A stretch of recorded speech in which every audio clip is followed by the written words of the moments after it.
igual lo traen por emergencia del hospital Loaiza. Como le repito, este es un caso real, ¿ya? Es un caso que en su momento fue evaluado por quienes hablan. Me pareció muy interesante el caso y se decidió recopilarlo para poder usarlo como historia de Muy bien, vamos a ver entonces. Este es un adulto mayor. Viene con una historia de 5 meses, caracterizado por disfonía progresiva, tos productiva, más expectoración purulenta, predominio matutino y disnea progresiva. Muy bien. A ver, ya hemos mencionado en la teoría algunos elementos clave, algunos elementos importantes, ¿no? Como son, por ejemplo, la tos. A ver. Eso es el 23 que dice, ¿no? Sí. Algunos compañeros están saliendo de práctica recién, están de camino. Ya, correcto.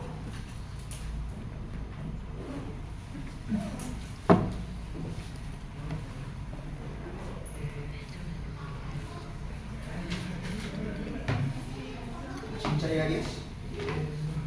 Ahora. Procedimos, ¿cierto? La pregunta. Esta historia de tos productiva de 5 meses de evolución, ¿qué etiqueta le pondrías? ¿O qué término le pondrías? Una tos de 5 meses de evolución.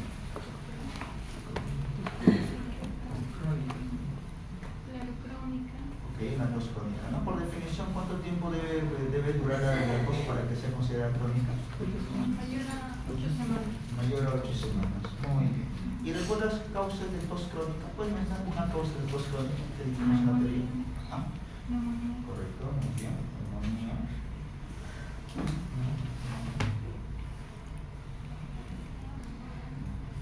Fabiano Fernández. Sí, ¿Alguna causa más? Bronquitis, muy bien. Junior León. Está encaminado. Sergio Antoco. Por EPOC. ¿EPOC? Muy bien, EPOC puede ser una posibilidad, correcto, muy bien. Sofía Calle. Asma. Asma como causa de tos crónica. Sí, tiene razón. Muy bien. Fabiola Cruces. Otra causa. Goteo. Goteo nasal, goteo posterior, correcto, muy bien. Muy bien, correcto. Ok, entonces tenemos una variedad de patologías que pueden provocar tos crónica. Ahora, la pregunta es, ¿qué patologías pueden provocar tos crónica y de tipo productivo? Ahí cambia. ¿Qué patologías ahora, además de tos crónica, van a asociar también expectoración? 5 meses. Ahí, por ejemplo, ¿el asma podría entrar aquí? No, sale de acá con el asma. El EPIC, difícilmente, el EPIC no suele producir expectoración. ¿El EPOC? El EPOC podría ser, correcto. Otras patologías que podrían provocar tos crónica con expectoración. Algunas de causa infecciosa, Por ejemplo. como la TB también puede producir. Tuberculosis, muy bien, ¿qué más? Una neumonía Neumonía. crónica. O bronconeumonía. No, las neumonías por lo general son de curso agudo, corto. 3, 5, 7 días, no dura tanto tiempo la neumonía. Por lo general no dura así. Una micosis pulmonar. Una micosis pulmonar. Las micosis pulmonares sí, pueden dar disnea progresiva, pueden dar tos, pero difícilmente o rara vez pueden dar expectoración purulenta de tantos meses. Un absceso pulmonar. Absceso pulmonar. Ya, ok. Los abscesos pulmonares no duran tampoco tanto tiempo. O sea, sí pueden durar unas semanas, 4 o 6 meses, pero digo 2, 4 semanas. Pero si pasa demasiado tiempo se complica y el paciente entra en shock mucho tiempo para un absceso pulmonar. Las bronquiectasias. Bronquiectasias, correcto, muy bien, bronquiectasias podría dar. Particularmente, ¿por qué? Porque menciona que es una expectoración de tipo, de predominio matutino. Eso es un dato bien curioso. Y sí se corroboró. Lo que mencionaba era que el paciente tenía bastante expectoración purulenta, pero de predominio matutino. Es lo típico y lo característico que uno puede observar, por ejemplo, típico característico de los pacientes con bronquitis crónica. Clásicamente o típicamente se está descrito que los pacientes con bronquitis crónica son aquellos pacientes que tienen una tos de 3 meses, de al menos 3 meses de evolución, al menos 2 episodios al año con expectoración purulenta. Y de hecho, como mencionábamos también con mi grupo de práctica en la mañana, podríamos aquí estar hablando tal vez de broncorrea. Es posible utilizar el término broncorrea acá. Recuerden que el término broncorrea está reservado para aquellos pacientes que expectoran un gran volumen de esputo, valga la redundancia. El término broncorrea lo van a encontrar en algunas literaturas, en la cual hace referencia a aquellos pacientes que generan un gran volumen de expectoración.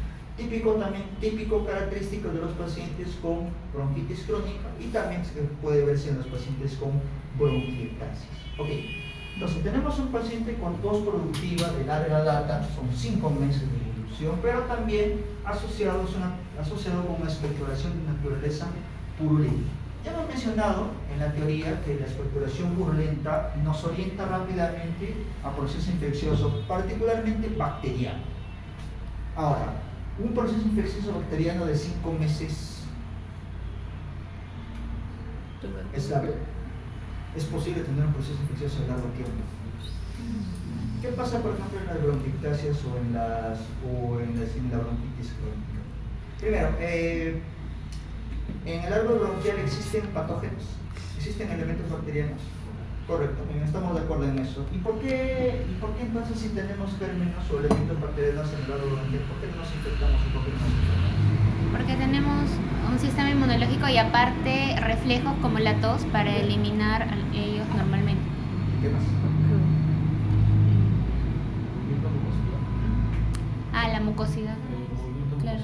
Mucosidad, correcto, así es, movimientos mucociliares. Eso va a favorecer el movimiento de las secreciones hacia la parte superior y no va a permitir deglutir, ¿no? ¿Cuál es esta pedida? Aquí está. Correcto. Pero ¿qué pasa qué ocurre en las situaciones de bronquitis crónica y en las situaciones de bronquiectasia? Hay una dilatación del alveolo y por eso no se puede expulsar correctamente el moco y eso produce la tos crónica que se acumula. Correcto. Lo que puede ocurrir es destrucción del epitelio bronquial. Si hay destrucción del epitelio bronquial, se destruyen los cilios, hay mayor producción de moco por una inflamación crónica y eso va a devenir en que el paciente va a desarrollar expectoración constante, permanente y persistente. Es correcto, muy bien. Entonces eso puede dar lugar a que el paciente desarrolle infecciones crónicas. Y de hecho, bueno, eso es adelantándonos a medicina interna, los pacientes con bronquiectasias o con bronquitis crónica pueden estar colonizados por elementos como por ejemplo pseudomonas, por ejemplo, que no es lo mismo que una infección. Una cosa es una colonización, otra cosa es una infección. ¿Correcto? Muy bien. Hasta aquí entonces estamos de acuerdo en que posiblemente el paciente tenga algún problema respiratorio de larga data, probablemente un problema estructural, probablemente, ¿no? Aparte de ello, disnea progresiva. Recuerden que en la mañana estamos conversando, podemos tener disnea progresiva, disnea episódica, disnea súbita. Esta es una disnea progresiva. Y recuerden que en la mañana comentamos de que la disnea progresiva, por lo general, se ve en patologías respiratorias crónicas, ¿no? Así como también puede verse en patologías cardíacas también crónicas, como puede ser el caso de la falla cardíaca. Pero por lo general lo vemos en patologías respiratorias crónicas, como por ejemplo el EPOC y por ejemplo el EPI, ¿no? La disnea progresiva es característico de los EPOC y también característico del EPI. Ahora, hasta acá, una tos productiva de larga data con broncorrea y una disnea progresiva, juntando estos tres elementos, ¿qué podríamos considerar? ¿Qué posibilidades diagnósticas o qué síndromes podríamos configurar aquí? Sé que todavía no han entrado a síndromes, pero tal vez han estado leyendo o tal vez se aventuren a dar alguna posibilidad hasta acá.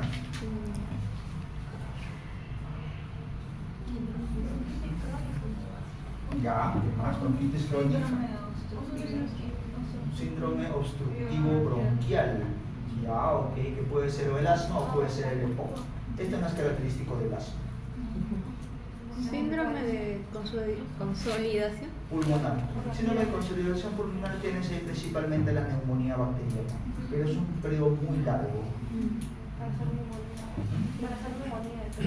Es muy largo. Para una neumonía bacteriana, las neumonías bacterianas habitualmente se complican en 3-5 días. Las neumonías típicas, las clásicas. Las neumonías atípicas pueden extenderse 5, 7 o hasta 10 días, pero en general las neumonías no duran tanto tiempo. Es bien raro que una neumonía dure demasiado tiempo. Por lo general el paciente llega rápido a la emergencia o se complica en ese tiempo. Pero no suele durar tanto tiempo las neumonías. Esto más orienta hacia una patología pulmonar crónica, que puede ser, por ejemplo, un EPOC, podría ser un EPIC, no tenemos hasta ahora más datos, o hasta el momento no hemos mostrado más datos, podría ser también bronquiectasias, podría ser hasta una neoplasia pulmonar. Para la edad del paciente, tengan en cuenta que las neoplasias también pueden desarrollar disnea, tos, aunque no suele ser productiva, pero las neoplasias se pueden sobreinfectar. Entonces, otra posibilidad es que tengamos a un paciente con una neoplasia pulmonar que está avanzando poco a poco y genera ese tiempo de enfermedad relativamente largo de 5 meses, ¿no? Ahora hay un detalle. ¿Qué opinan de la disnea progresiva? Digo, de la disfonía progresiva. Es un dato que no le hemos dicho en la teoría porque no es lo habitual de verlo, pero es un dato muy curioso y eso es lo que llamaba la atención del paciente al momento de examinar. Disfonía progresiva. ¿Por qué se genera la disfonía? Hay una irritación en las cuerdas vocales. Ya, irritación de las cuerdas vocales, ¿o qué más? Una afectación en el nervio laríngeo. Ah. Una afectación en el nervio laríngeo. Correcto, ¿no? Puede ser una posibilidad, una afectación nervio laríngeo recurrente. ¿Cuál es tu pedido? Marca o la Marca. Otra causa de la disfonía. ¿Por qué el paciente puede hacer la disfonía? Tumores Una laringeos. tumores, obstrucciones. Porque estamos en el antecedente del tabaquismo, no se le pone carga baja, Ya. y eso genera irritación en el nervio, incluyendo. Correcto. Edema de Renke también. Edema de Renke. Edema de frente. Por tabaquismo. Se supone que es acumulación de líquido en las cuerdas vocales. Ya, correcto, ok. Todo lo que implica afectación de las cuerdas vocales. Ok, correcto. Si es un paciente con afectación de tabaquismo, sí, también puede ser, ¿no? ¿Y cómo se relaciona todo esto con esto? ¿Tiene alguna relación? Bueno, de hecho todos son síntomas respiratorios, ¿no? Todo lo que estamos mencionando es síntoma respiratorio. Pero ¿cómo se relaciona todo esto con esto? Porque el EPOC no suele dar disfonía, el EPIC no suele dar disfonía, el cáncer pulmonar no suele dar disfonía. ¿Está relacionado al tiempo que lleva el paciente con esos síntomas? ¿Cómo así? Por la tos crónica que presenta y la disnea. Bueno, tenemos pacientes con tos crónica, pero no por eso desarrolla disfonía. ¿Por qué puede ser la disfonía? ¿Qué relación tendría con los demás? Podría ser una neoplasia, ya que se menciona que el paciente también ha tenido pérdida de peso. Ah, correcto, muy bien. Una neoplasia, ¿a qué nivel? Laringe. Vía respiratoria. Laringotraqueal. ¿Y cómo explicamos la tos, la expectoración? Está bien, o sea, lo que están diciendo es correcto, pero hay que tratar. Recuerden que en medicina, por lo general, tratamos de buscar una sola entidad que explique todo. Por lo general es así, hay una sola entidad que explica todas las demás, todos los signos. Eso no quita que haya pacientes que tengan 2 o 3 patologías a la vez, como el paciente diabético con IRC y con hipertensión secundaria. Pero por lo general lo que tratamos de hacer es englobar todo en una sola patología. Entonces la pregunta seguiría siendo, ¿cómo se relaciona la disfonía con todos los síntomas respiratorios? Y de hecho, son síntomas respiratorios bajos, junto con un signo respiratorio alto. Y el último día, ok, vamos a dejar en esta maíz. Y el último día del ingreso, tiene escalofríos, nivel de conciencia disminuido y comienza a saturar 88%. La saturación normal es de 90 hacia arriba, entre 94 y 95 al nivel del mar aproximadamente. Pero este paciente tiene 88 de saturación y de pronto está con trastorno del nivel de conciencia y tiene escalofríos. Entonces, escalofríos, saturación de oxígeno en un paciente con sospecha de un proceso respiratorio crónico de larga data. ¿Qué puede estar ocurriendo? Hipoxemia. Ok, estamos de acuerdo que tiene hipoxemia, pero ¿por qué la hipoxemia? Escalofríos, nivel de conciencia disminuido y saturación de oxígeno disminuida. Ah, ¿un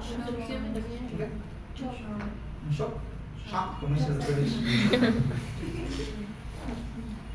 ¿Qué puede ser? Lo más simple y sencillo que puede ser, esto es una neumonía probablemente, una neumonía sobreagregada.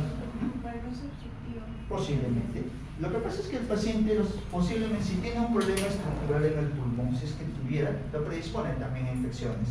Y Lo que puede haber ocurrido es que este paciente justo se haya sobreagregado un cuadro de neumonía aguda, una neumonía bacteriana. Por eso hace escalofríos, por eso se mide el pastor nivel de conciencia y por eso cae la saturación de oxígeno. Como comentábamos con el grupo de práctica ahora en la mañana, en el caso particular de los adultos mayores pueden hacer rápido el trastorno del nivel de conciencia por muchas personas, entre ellos los cuadros infecciosos. El paciente joven no, el paciente joven puede estar con neumonía, con colecistitis, con apendicitis, pero está despierto la mayor parte de las veces, no quejándose. El adulto mayor no siempre es así. El adulto mayor, más si tiene un tiempo de enfermedad largo, puede estar debilitado. Y si ingresa un germen que causa un proceso respiratorio bajo, con neumonía, o desarrolla hito, o desarrolla colecistitis, pancreatitis, y el paciente está soporoso, hiporreactivo. Eso es lo particular o lo característico del adulto mayor. Tengan cuidado. El adulto mayor no es igual que el adulto joven en ciertos aspectos. Y está desaturando. Entonces, definitivamente, tenemos un problema respiratorio. Hasta acá, todo orienta hacia un problema respiratorio de larga data, pero que en el último día algo lo ha descompensado. Muy bien. Continúo entonces con la historia clínica. ¿Qué dice? Dice, apetito disminuido, baja de peso de 15 kilos en 5 meses. Un dato que nos faltaba, ¿no? Ha bajado de peso 15 kilos en 5 meses. Eso nos da más o menos 3 kilos por mes, ¿no? Eso entraría dentro del llamado síndrome consultivo. Muy bien, si tenemos un síndrome consultivo, eso nos puede orientar rápidamente a qué patología es. Neoplasias. Más si es un adulto mayor. Ahí definitivamente tenemos que pensar en neoplasias.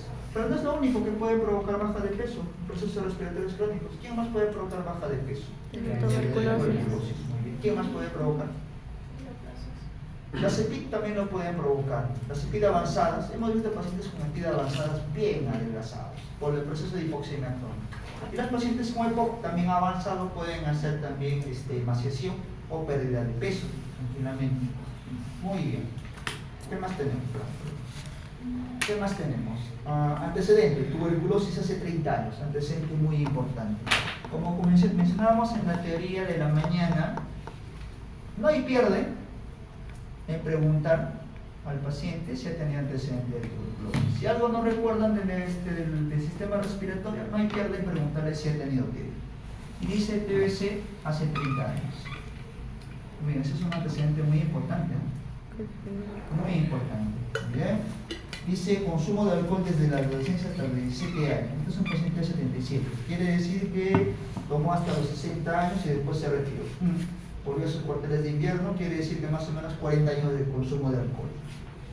Solamente que no precisan cuánto es lo que tomaba. Entonces vamos a poner entre el signo de interrogación si hay alcoholismo o no. Solamente dice tomaba alcohol de los 17 hasta los 60 años, pero no se especifica cuánto es lo que consume. Y finalmente, tabaquismo, media cajetilla desde la adolescencia hasta los 17 años. Ese es un antecedente muy importante. Dice media cajetilla desde la adolescencia hasta los 60 años aproximadamente. Démosle más o menos, si es de la adolescencia, 15 a 16, póngale 20 años. Y dejó de fumar a los 60 años. ¿Ha fumado en total cuántos años? 40 años. Ha fumado media cajetilla al día. Aquí es importante determinar el índice tabáquico. ¿Saben cómo sacar el índice tabáquico? Índice tabáquico. Eso es muy importante también.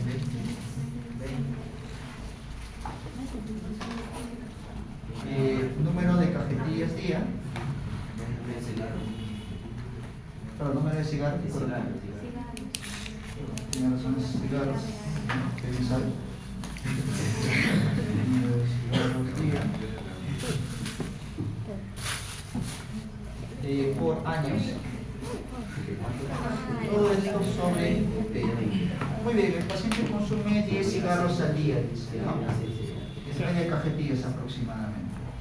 Muy bien, entonces calculemos, aquí sería 10, es 40, ¿cuánto sale? 20, rápidamente. Es un índice tabáquico de 20, es un índice bastante alto. Pregunta, ¿cuál es el principal factor de riesgo o cuál es la principal patología que desarrolla los pacientes con diabetes? Y cáncer. Muy bien. Entonces, tenemos un antecedente muy importante que es el hábito tabáquico. Es un fumador pesado, o ha sido un fumador pesado. Dejó de fumar, pero tiene un antecedente muy importante. Es fumado durante 40 años y le sale un hábito de 40 cigarros al día. Es bastante elevado. Ya por encima de 6, 8 es un índice bastante elevado. Lo predispone a cáncer de pulmón, lo predispone también a EPOC, lo predispone también a enfermedad coronaria. Recuerden que dentro de los factores de riesgo para enfermedad coronaria está diabetes, hipertensión y tabaquismo. Lo puede predisponer a ello. Muy bien, y tiene otro antecedente importante, tuberculosis hace 30 años atrás. Pregunta, el antecedente de tuberculosis, ¿qué nos haría pensar? Bronquiectasis. Bronquiectasis. ¿Qué más nos haría pensar? Fibrosis. Más que fibrosis, el término correcto es fibrotórax. El término más adecuado para las secuelas que puede dejar la tuberculosis se conoce como fibrotórax. Y sí, un par de veces hemos tenido pacientes con fibrotórax acá en el hospital.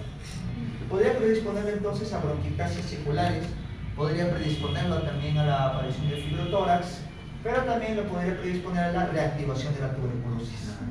Podría ser otra posibilidad, tener reactivación de tuberculosis. Muy bien, entonces vamos a continuar. Ok, en el examen físico de ingreso tenemos un paciente, vamos a colocarlo por acá, tenemos un paciente con taquicardia. Vamos a poner como esto taquicárdico, ya que ingresa con ciento taquicardia. Está también con taquipnea, ya que ingresa con frecuencia respiratoria elevada, 32. Y tenemos una saturación de 86, no de saturación. Y una presión límite de 95-50. Presión arterial límite, vamos a ponerlo así. Muy bien, taquipnéico, taquicárdico, desaturando, con PA límite. Paciente en mal estado general, polipnéico, con roncantes inspiratorios y estridor inspiratorio. Este es real. Quien les habla acudió cuando el paciente se descompensó y tenía un estridor laríngeo, un estridor inspiratorio.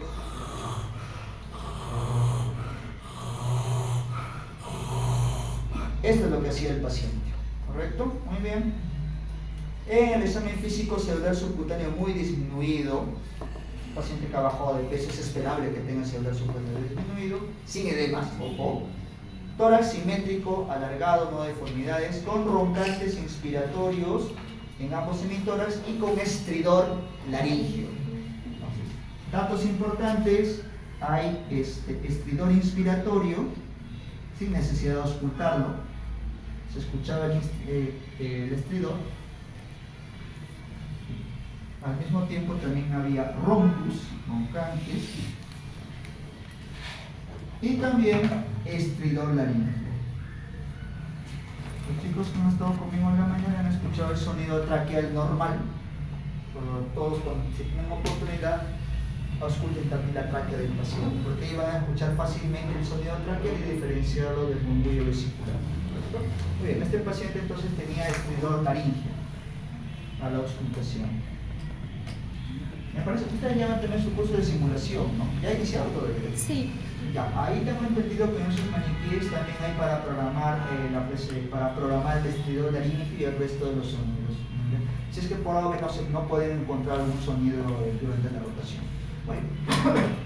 Muy bien. Cardiovascular, ruidos cardíaco-rítmicos, taquicárdicos, nosotros, no irritación tubular. Dice, neurológico, soporoso, poco reactivo a estímulos con Glasgow de 10. Respuesta ocular 3, respuesta verbal 4, respuesta motora 5. Eso nos indica que estamos frente a un paciente con encefalopatía. De todo paciente con Glasgow por debajo de 14 y es un paciente con compromiso neurológico importante, el cual debe ser explorado. Entonces tenemos un paciente con Glasgow 10.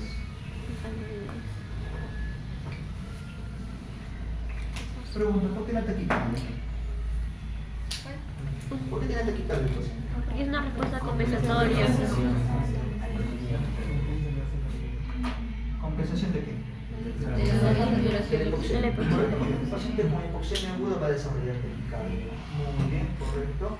el nivel de perdón, ¿y por qué más podría tener taquicardia? Por la fiebre. Posiblemente por fiebre. No hemos registrado la temperatura en ese momento, pero eso es una posibilidad que el paciente esté con fiebre. Muy bien, tiene un estridor respiratorio y tiene estridor laríngeo, la auscultación. ¿Qué nos indica eso? Podría estar de la mano con la disfonía. La disfonía podría indicarnos a una obstrucción en vía aérea alta, pero también está con síntomas respiratorios bajos. Entonces, ¿qué puede estar pasando? Hasta aquí entonces hemos visto toda la sintomatología, hemos tratado de utilizar nuestro razonamiento, nuestra información que tenemos de semiología para ir primero de lo general a lo particular o lo más específico, ¿no? Y nos quedamos solamente con unos cuantos diagnósticos. Posiblemente un EPOC por los antecedentes de tabaquismo, podría ser un EPOC, ¿verdad?, de la variante tal vez del fenotipo de bronquitis crónica. Podría tratarse de un cáncer pulmonar que está evolucionando en el tiempo, podría tratarse de ello.